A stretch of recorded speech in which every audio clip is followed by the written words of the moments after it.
Hey everyone, this is lesson 10. I apologize for the audio quality. I'm recording not in my normal computer setup, so hopefully it's coming through all right. For lesson 10, this is kind of like the final lesson that I wanted to share with you, and it should be pretty quick. But that's basically philosophy as a way of life, and what do I mean by that? I mean, how do we keep philosophizing once we're out in the real world, right? We're not in the classroom anymore. What does it mean to continue engaging with the world as a philosophical being, as a moral being? It's a little bit harder than maybe it seems, right? And so this is a picture of me right after I graduated from Colorado State University with my graduate degree. And when they give you the diploma, at least at CSU, they don't have the paper in it yet that certified philosopher. Right? It's blank. They mail that to you a couple weeks later, but I thought this picture is pretty amusing because I'm opening it up and I've spent the better part of a decade studying philosophy. I'm trying to figure out what it's all about, and I think some small part of me expected once I finally graduate, I'll go back to my professors and they'll be like, yeah, we were just joshing with you. We really do kind of have it all figured out. Um, but no, actually, they really didn't. And just like this blank diploma sleeve, there's still a lot that needs to be figured out even after we leave the classroom. So I figured, let's talk a little bit about what are some of the maybe impediments that you will encounter in your philosophical and moral development outside of the classroom, and ask these questions before we're officially there. Because I think it's worth considering. What does philosophy look like after we've left the classroom, and so you don't end up looking like this silly guy over here. All right. So the first thing I wanted to talk about that you might encounter is moral pessimism. Um, it turns out the world is a pretty bad place, right? The more we look into it, the more we try to be engaged in an honest inquiry into how the world is, we really encounter quite a lot of bad stuff, right? There's war.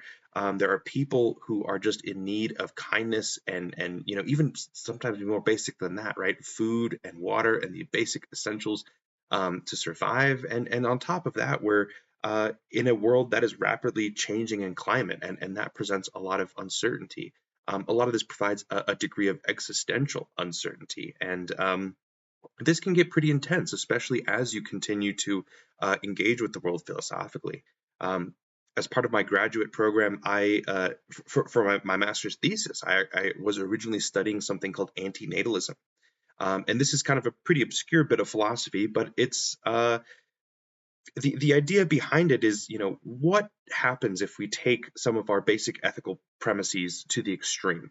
If we really care about well-being, uh, where does that lead us? And the antinatalist, they ultimately conclude with how bad the world is. They start to question if we're better off not existing at all in the first place. Now, this was not the direction that I ended up eventually, continuing with my studies. And I think there's several compelling replies to the antinatalist, but their charge to us about how difficult the world is to live in is not entirely unfounded. Um, and really, all of the bad things in the world can threaten to overwhelm us, right? Not just philosophically, but emotionally. And I'm sure I'm not telling you anything that you don't already know.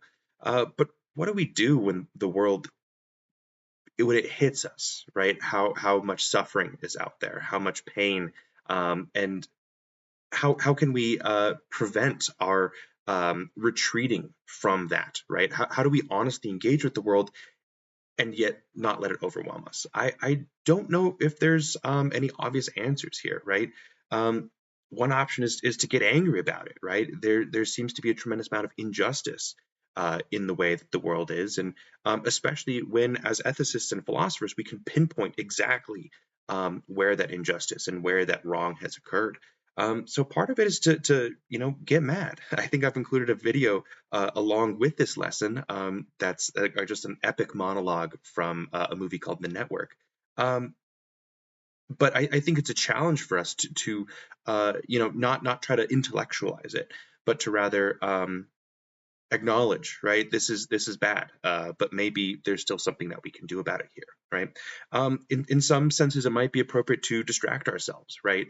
We can't be all philosophy all the time, and certainly not all ethics all the time, because that is, just not what we were built to do as humans, and it can get really overwhelming. I mean, in my studies of antinatalism, certainly got to that point of feeling uh, morally overwhelmed and highly pessimistic. But I think there's also an option here to lean into that, right?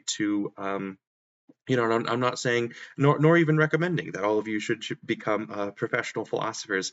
Um, but I think there is a way to honestly engage with the problems in the world and to figure out how we can be a part of that solution.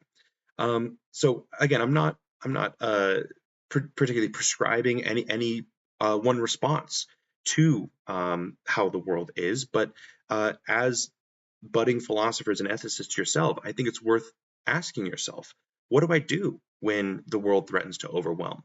When the reality of the situation is that there's a lot of pain and suffering out there, and there's only one of me, and how can I be a part of that solution, right? Um, Ultimately, I think the worry is not that we distract ourselves sometimes or that we do become overwhelmed sometimes, but uh, it's that we stopped caring about it, right? I think that is one option that some people entertain, and that's to trivialize it, to stop caring about all of that in the first place, to say, ethics is hard, and so I'm just not going to do it. So I would challenge you to consider alternatives before you get to that point for yourself. What are some other considerations? Well, the question that I have here is, how do we find time to keep philosophizing when we have to deal with real life, right? We can love the ideas that we encounter in philosophy and what it makes us think about and consider, but it's hard to continue to think about those things in real life, right? We have family and we have friends and enjoying our lives, and as well as money problems, right? We need to work to live, go to work, and think about practical considerations as well. And sometimes philosophy, it's always easy to kind of kick it down the road more and more, right? Um, so again, there's not, I don't think, an obvious answer to this, but what does a life that is practical, one that we can actually live, look like when we still want to remain engaged with, I think, the importance of some of these philosophical ideas that we've been dealing with? Uh, there's another concern, though. We don't want to go too far into philosophy, as there's a concern called alienation, right? Um, the question here is, right, is there time to be our own person, right? To have our own projects, to lead our own lives, and not just be a moral agent, right? I've talked a little bit about in the class, right, how ethics never fails to apply, and I think that's true. But really, this is also somewhat of a critique of ethics, right? Um, the concern here, this is most formally put by the philosopher Bernard Williams in his objection to utilitarianism and other forms of ethics as well, is that we can become so preoccupied in practicing ethics and trying to figure out what the right thing to do is all the time, trying to have every single action of ours embody ethics. And in doing so, we might lose ourselves in that process, right? Why is it us rather than anyone doing this moral action, right? And shouldn't there be a difference between it being us performing the moral action versus just anyone doing that, right? So this is a critique that Williams had about ethical systems in general, and he worried that philosophy might be a step too far sometimes, right? He has this pretty amusing example, right? And it's an example where uh, your wife asks you to do something, right? And instead of just immediately doing it, say out of love for your wife, you go, well, would that be the ethical thing to do? And is that in line with my other philosophical intuitions and things like that? And perhaps it's good to think about these things, but at the same time, isn't that a thought too far? Right? Shouldn't we just do something because we know it to be important to us, like our the wife in this example, or our families, or our children, right? The people that we know we attend to, not because we have philosophical reasons to do so, but because we're people, and that's what we do, right? So the worry here, something to consider, is how do I remain my own person, and how do I remain that identity, even once I analyze that identity and perhaps work to cultivate that identity with philosophy, right? How do I not lose myself in that, right? How do I become, how am I still an individual in that equation, right? So something to consider. Finally, I think it's important to consider how do we return to the cave, right? How do we talk to philosophy about others? So if you've seen the video from the TED video on Plato's allegory of the cave, you know that part of this allegory, right? The person manages to escape from the world of shadows and go out into the world above, where he starts to see reality for what it really is, right? He starts to see, rather than just shadows, there are actual forms there that can be illuminated by the light. Um, and Plato took that to be how philosophy can feel. Once you start to recognize the cognitive biases, the logical fallacies, right, the ethical reasoning behind so many things, it's really hard to unsee, right? And I think largely it's a good thing that we're seeing this, but the other worry is that once we go back to the cave, right, there are others who don't want to join us, right? There are others who do not want to leave the cave. And this can be really frustrating to those of us who have a philosophical education, because I think most of us come to see the value of philosophy, the value of questioning these ideas and um, cultivating ourselves morally. Um, and some people just don't, right? Not only are, they're not only are they unaware of their cognitive biases, right? They don't care to know that they have them in the first place, right?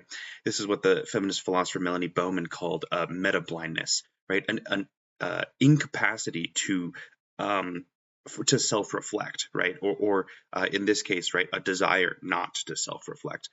So I think it's worth asking yourself, how do we talk about philosophy to others, right? Um, Again, far from obvious answers to this, I think people are quite conflicted. I know I was very conflicted. And I think it's worth asking ourselves, who do we want to be, right? Do we want to lead by example with our philosophy? Do we want to try to engage others with it?